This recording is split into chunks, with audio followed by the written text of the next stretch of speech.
اعتزاز صاحب، بہت ہی اس وقت اہم ایک چیلنج ہے حکومت کے سامنے سپریم کورٹ کے آرڈر کے بعد. آپ نے انٹرسٹنگلی ایک باقی وکلاء سے مختلف پوزیشن لی ہوئی ہے. ابھی دو آراء جو ہمارے سامنے آتی ہیں، کچھ لوگ کہتے ہیں کہ ایکٹ آف پارلیمنٹ جو ہے اس کے ذریعے یہ چینج لائی جا سکتی ہے. کچھ لوگوں کی رائے یہ ہے کہ نہیں، اس کے لیے کانسٹیٹیوشنل امینڈمنٹ درکار ہے. آپ کہتے ہیں کہ دونوں نہیں چاہیے. آپ کی وجوہات کیا ہیں یہ کہنے میں؟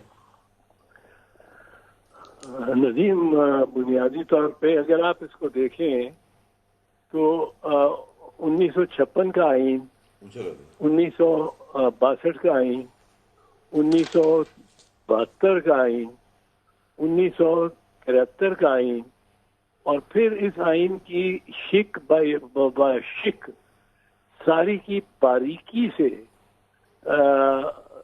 چھان بین کی اس کمیٹی نے جس نے 18ویں ترمیم تجویز کی، اور اس میں بڑے زیرک لوگ ان 29 ایم این ایز اور سینیٹرز میں تھے.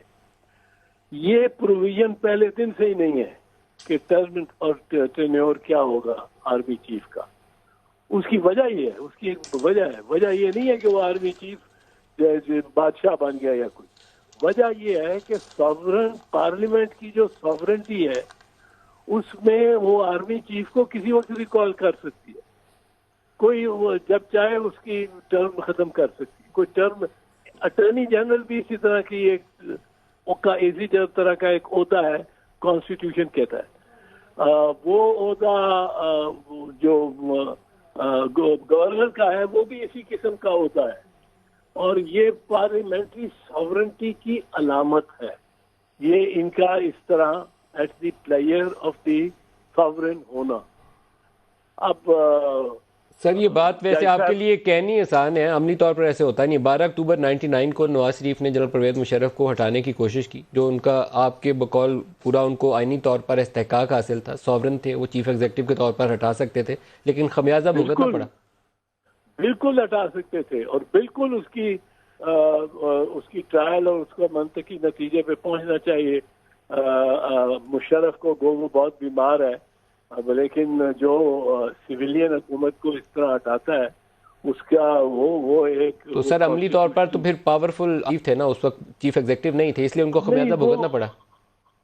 وہ خمیازہ بھگتنا تو پڑے گا کہ نہیں پڑے گا. آئندہ حالات اب بڑے ڈفرینٹ ہیں. اب جوڈیشری بھی ہے، ایک پلیئر ہے، ایک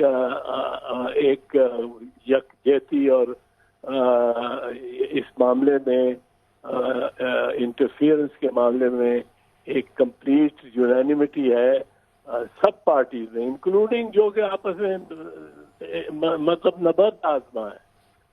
میں یہ نہیں کہتا ہوں کہ ٹرم پرووائڈ نہ کی جائے، ٹرم پرووائڈ بے شک کر دی جائے.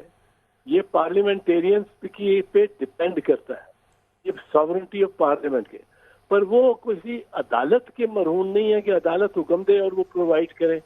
عدالت بھی کسی ایم این اے کا رائٹ ٹو ووٹ اور right to vote for the left اور دا رائٹ جس طرف وہ چاہے عدالت نہیں دے سکتی. عدالت کو کوئی جا کے یہ انڈر ٹیکنگ نہیں دے سکتا جس طرح یہاں دی گئی ہے کہ جی ہم 6 مہینے میں قانون بنا. سر، یہ اٹارنی جنرل یہ انڈر ٹیکنگ دے کر آئے ہیں، اور لا منسٹر جو اس وقت تو استعفیٰ دیا ہوا تھا، لیکن بہرحال وہ پہلے بھی اور ابھی بھی لا منسٹر ہیں، وہ دونوں جا کے دے کر آئے. کس طرح وہ 342 ممبر پارلیمنٹ ہیں، 342.